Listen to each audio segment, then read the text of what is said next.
Olá pessoal, sejam todos bem-vindos a mais uma aula de programação de Python. Tá? O objetivo da aula de hoje é estudar as iterações, ok? E para isso, tá, nós vamos entender como funciona a instrução for na linguagem Python, ok? Vamos em frente. Olha só, os computadores são frequentemente usados para automatizar tarefas, tá certo? Então, repetir tarefas idênticas ou semelhantes sem cometer erros é algo que os computadores fazem bem e as pessoas fazem mal, tá certo? A execução repetida de um conjunto de instruções é chamada de iteração, ok? A linguagem Python, ela fornece vários recursos para tornar essa tarefa de fazer essas iterações algo mais fácil. Vamos lá. Olha só, nas aulas anteriores, a gente viu que tem algumas atividades, algumas tarefas que nós precisamos executar e pode ficar bem cansativo ficar executando as tarefas como atribuir várias variáveis, né, para poder executar um dado programa, certo? Então, a gente vai utilizar a instrução for sempre que a gente souber com antecedência, ou seja, a priori, tá? Antes de iniciar um loop, qual é o número máximo de vezes que um bloco de instruções precisa ser executado, certo? Existem outras instruções de iterações na linguagem, a gente vai estudar agora o for, em outro momento a gente vai estudar o while, tá? Em Python, normalmente é usado, né, o for é usado normalmente em Python para percorrer objetos chamados objetos iteráveis. Então, em Python, alguns tipos de objetos, tá certo? Eles recebem essa nomenclatura, essa designação de iteráveis, que podem sofrer ali que podem ser percorridos por meio de uma instrução de iteração como for, certo? Os elementos mais comuns, os objetos mais comuns em Python que são iteráveis são as listas, as tuplas, sequências e dicionários, certo? As strings também são considerados elementos iteráveis, tá? Objetos iteráveis. Não está aqui nessa relação, mas também são, tá? E o laço for ele pode ser interrompido, tá certo? Por uma instrução break. Eu coloquei aqui do lado, aqui, ó, tá? Um fluxograma de como funciona o for, certo? E aqui embaixo eu coloquei um exemplo de código, certo? Então vamos aqui logo no fluxograma. Então vamos lá. Primeiro, né? O programa vem em execução e quando ele encontra, tá? O ponteiro da execução encontra uma instrução for, então ele vai fazer um teste para a entrada no laço, certo? Teste para a entrada nessa estrutura de iteração. Se esse teste retornar verdadeiro, certo?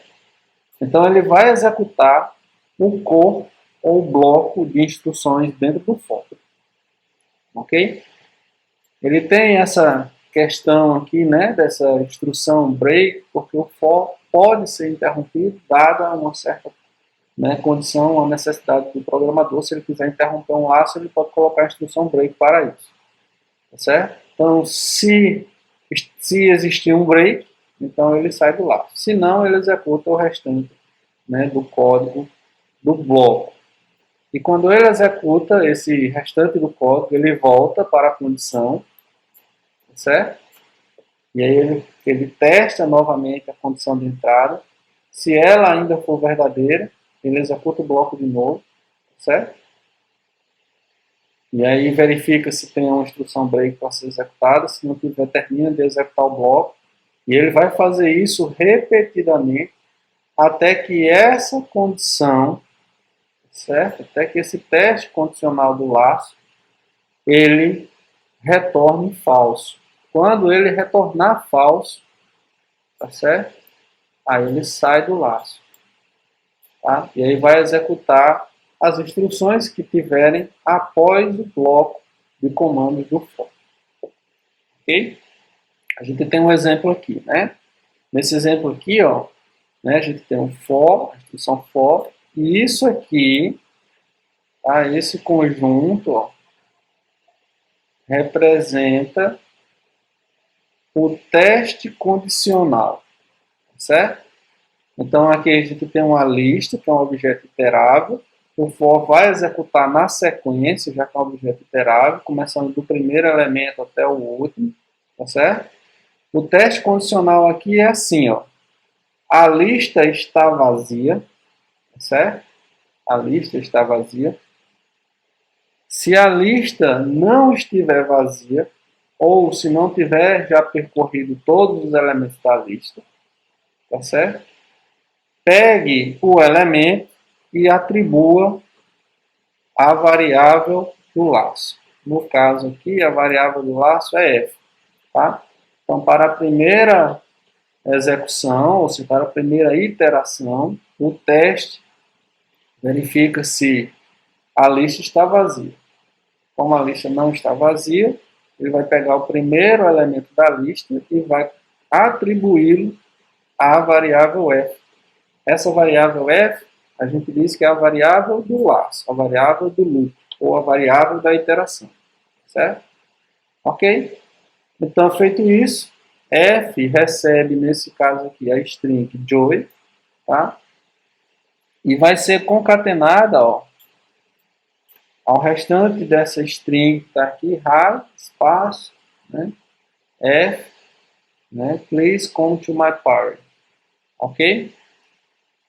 Bom, e em seguida, a próxima instrução é essas duas instruções constituem o bloco de comandos desse for. Então, ele executa a instrução print para imprimir na tela o valor da variável invitation, tá certo? E aí ele volta novamente. Como ele já pegou o primeiro elemento, tá? Ele vai pegar o outro. A próxima iteração é o elemento seguinte, que vai ser Zoe. E vai fazer a mesma coisa. Tá? Depois ele vai voltar, vai verificar se a lista está vazia ou se já percorreu todos os elementos da lista, certo? Ele vai fazer isso até chegar aqui em Angelim, tá? Que é o último elemento da lista. E aí ele entra ainda nesse caso, tá certo? O último elemento ele faz novamente aqui. E aí quando ele voltar e fizer o teste de novo, a lista não está vazia, mas ele já percorreu todos os elementos. Então essa condição retorna falso. Quando a condição retorna falso, ele sai do laço, certo? Ele sai aqui do laço e ele viria aqui para a próxima instrução após o bloco de comandos aqui do for. Tranquilo? Então essa é a lógica do funcionamento aqui da variável, desculpa, essa é a lógica de funcionamento aqui do laço for, certo? Do loop for. Tá? O for ele pode ser usado, tá certo? Em conjunto com a instrução else. Isso é opcional, certo? Como é que se usa isso, tá? Aqui eu coloquei aquela mesma lógica, só que incluindo agora a instrução break, certo? Instrução break e a instrução else, certo? Então, como é que ele vai fazer? Qual é o comportamento aqui? Tá? Ele só executa esse else se na primeira iteração esse teste condicional retornar falso, certo? Só se na primeira iteração ele retornar falso. Quando retorna falso, ele executa aqui o else. Tá? No mais, ele executa o bloco for. Então, nesse caso aqui, ele vai passar na primeira iteração, Tá? Então, no primeiro caso aqui, o F, tá? O F vai receber Joy, a primeira iteração, certo? O F vai ser concatenado aqui em invitation, vai imprimir invitation. Vai ser feita uma verificação se F é igual a Brad. Na primeira iteração, onde Joy foi atribuída a F, essa condição é falsa. Ele volta. E F, na segunda condição, F, na segunda iteração, perdoe, vai receber Zoe. Tá? Na segunda iteração vai receber Zoe. E aí, ele novamente atribui, tá certo? Perceba aqui que a gente está fazendo a atribuição às variáveis várias vezes, atribuindo valores às mesmas variáveis, elas ficam trocando de valor. Imprime invitation, verifica se F é igual a Brad. Então, nessa segunda rodada, ainda é falso, porque F é igual a Zoe. Tá? Na terceira rodada, quando ele volta novamente e F recebe agora, né, Brad, ok? F recebeu Brad, tá? Ele imprime novamente aqui a mensagem, certo? Né? Atribui aqui, ó, F, tá? Invitation, imprime invitation e vai verificar se F é igual a Brad. E nesse caso aqui, sim. Então, na primeira foi falso, na segunda foi falso, mas na terceira iteração, tá? Essa condição desse if aqui deu verdadeiro, certo? Então ele entra aqui e executa o break. Fazendo o break, nesse ponto, o programa, né, o ponteiro de execução do programa, vai sair do for e vai para a próxima instrução após o for, certo? Que é a próxima instrução. Então, nesse exemplo aqui a gente viu, né?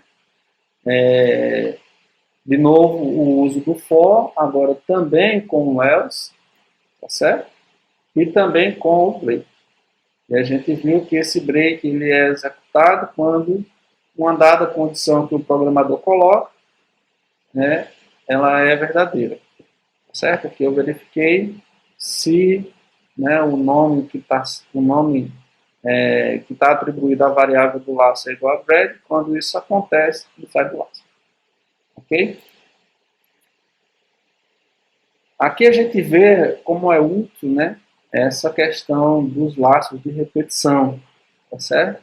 Se a gente fosse fazer essa verificação aqui, tá, eu teria que atribuir, né, variáveis, uma variável para cada posição dessa, e depois teria que ficar fazendo várias vezes esse se aqui com várias linhas de código.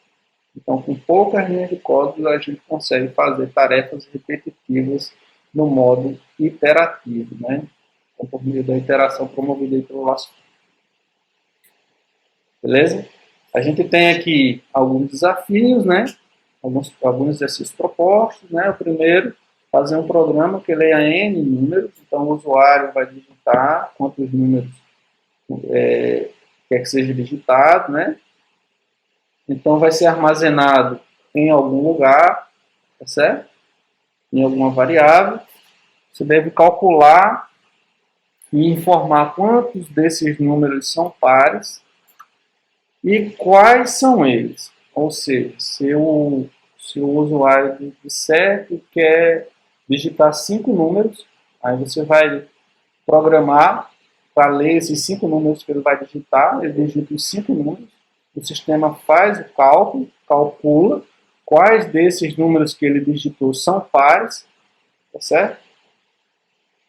E quantos foram, ou quantos números são pares e quais são. Então, se ele digitou 3 números pares desses 5, você vai dizer, né, que 3 desses 5 números são pares e os números são esses aqui. Aí você apresenta os números. Outra atividade é fazer um programa que armazene em uma lista N nomes informados pelo usuário. Certo? Então, você vai pedir para o usuário digitar, né, quantos nomes ele deseja armazenar certo? Vamos supor que ele diga 3 nomes. Ao final, o programa deve dizer quantos caracteres tem em cada elemento da lista. Ou seja, você vai ler esses 3 nomes, vai colocar em uma lista. Vamos supor que o primeiro nome seja Ana. Ana tem 3 letras. Você vai dizer, na posição 1, o nome é Ana, tem 3 letras. Né? Na posição 2 tem Salles, certo? E são 5 letras. Assim por diante. 5 caracteres. E o terceiro, tá certo? O terceiro item é fazer um programa que armazene o nome e a nota de uma turma com N alunos. Certo? Então você vai fazer o programa que vai perguntar assim: quantos alunos tem na sua turma? Tá? Aí o usuário, o utilizador vai dizer: tem 10 alunos. Tá? E aí em seguida ele vai perguntar, né? Qual é o nome do aluno? Você vai dizer José. Qual é a nota do aluno? Você vai dizer 5. Aí depois ele vai perguntar: qual é o nome do segundo aluno? Vai dizer João. Qual é a nota dele? 8. Aí vai fazer isso, tá? Para os N alunos, no caso para os 10 alunos. Ao final, tá certo? Você deve informar qual é a média da turma. Então, tem que pegar essas notas que foram digitadas pelo usuário utilizador, computar a média, certo? E você deve dizer também qual é o nome e a nota do aluno com melhor desempenho, certo? Aqui, opcionalmente, você pode tratar, tá? Se tiver a questão de empate, ou seja, se tiver mais de tiver 2 alunos, por exemplo, com a mesma nota máxima, né? Melhor informar um deles, certo? Ok. Agora vamos fazer aqui um pouquinho de mão na massa, né? Um pouquinho mais de exercícios mesmo, de utilização do laço, do laço for. Tá?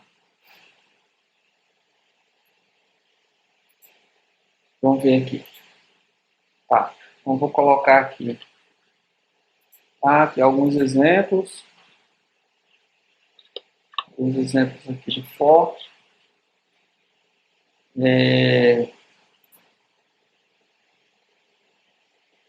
Vamos lá. Exemplos com laço for, tá? Então, a gente já tinha feito aquele outro lá, né? Frutas. Definir como uma lista. Manga. Banana. E abacaxi. Certo? Então, eu vou fazer um laço que percorra essa lista de frutas, tá certo? E me diga, imprima o valor dessas frutas. Tá? Então, vou fazer aqui, ó. O, tá? F. Estou colocando F porque é fruta. Eu poderia colocar S porque é string. Eu poderia colocar qualquer nome nessa variável do laço. Tá? Então, para cada fruta na minha lista de frutas, certo? Imprima, tá?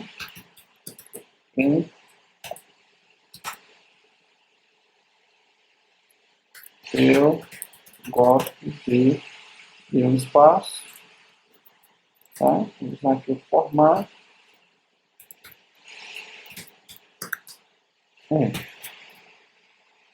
Tá? Vamos ver o que sai.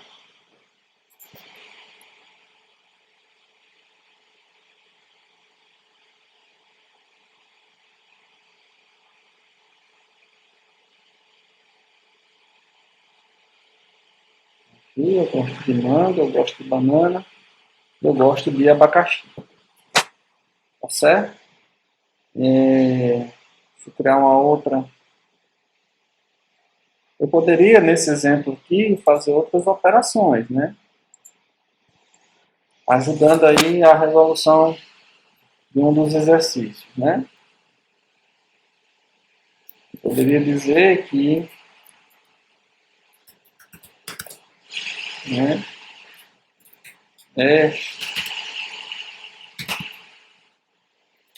esta fruta, o nome desta fruta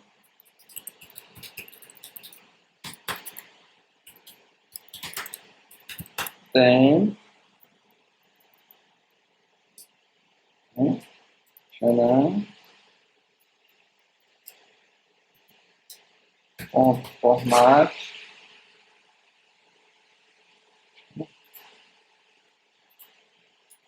formato. Aqui eu vou colocar, ó, lem, aquela função que me diz o tamanho da string, né? O tamanho da string, na verdade, me diz o tamanho de qualquer objeto que seja iterável, tá certo? Ele consiga calcular o tamanho de f. Então agora ele vai dizer, eu gosto de manga, o nome desta fruta tem, né, 5 o quê? Letras. Eu também poderia dizer que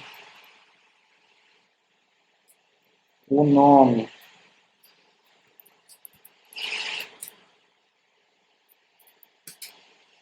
né, nome,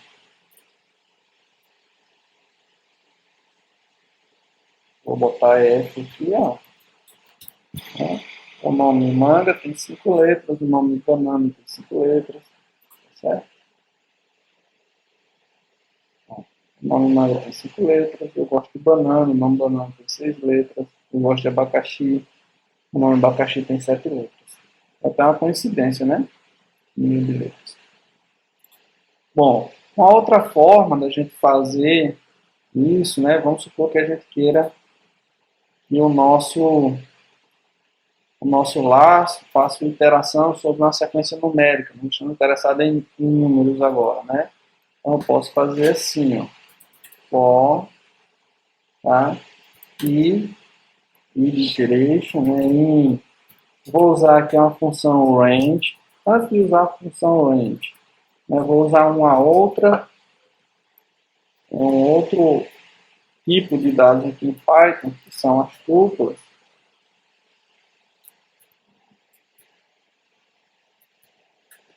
Tá certo? Então, estou usando aqui uma tupla que tem 1, 2, 3, 4, 5 elementos, tá certo? Coloquei aqui os números ímpares. E eu quero imprimir isso aqui. Imprimir, tá? Vou mandar rodar isso aqui, ó. Certo? Ele imprimiu esses elementos. Isso significa que eu posso gerar um esquema aqui, né? De contagem por números, né? Se eu estiver interessado em usar alguma sequência numérica, né? Então eu posso fazer, por exemplo, agora eu vou usar uma outra função, certo? Interna do Python, que é o range, e me gera aqui uma lista de objetos, um range de objetos, né? E aí eu passo aqui qual é eu posso passar só o tamanho, né? Se eu passar só um objeto é o tamanho, que é o stop, certo? Se eu passar 5, ele vai me gerar 5 números, certo? Se eu passar 5 e 10, ele vai me gerar de 5 a 10, tá? Vou dar um exemplo aqui. Então, se eu fizer isso, né, ele vai me gerar aqui, ó, na sequência, certo? Um range de 5 números, começando em 0, certo? Então, ele começa em 0, inclui, tá, o primeiro e exclui o último, tá? Se eu fizer de 5 a 10, certo? Ele vai começar em 5, tá? E vai até 9, certo? Gerando 5 elementos. Ok? Tranquilo? Então, mais um exemplo aqui de uso, né? Como é que a gente pode fazer mais?